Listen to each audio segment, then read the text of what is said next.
जी शान भाई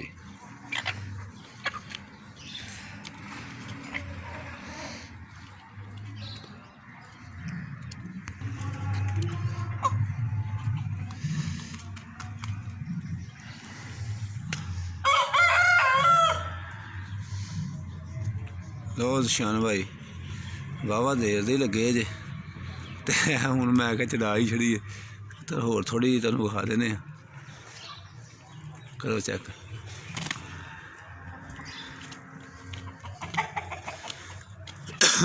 भाई असद आह्ले जोड़े दे बच्चे जे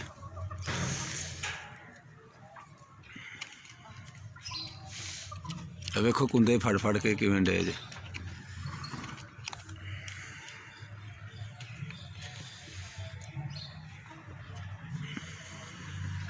कम अज़ कम इन्होंने कोई 10 मिनट हो गए जे ओ तेरी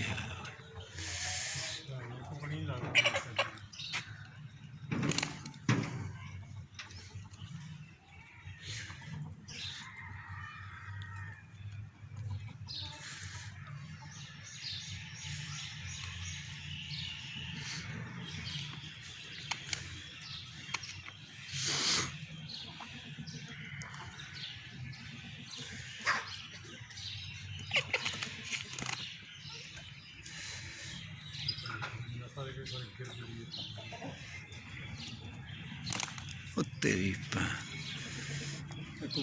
नहीं दोवें चूचे ने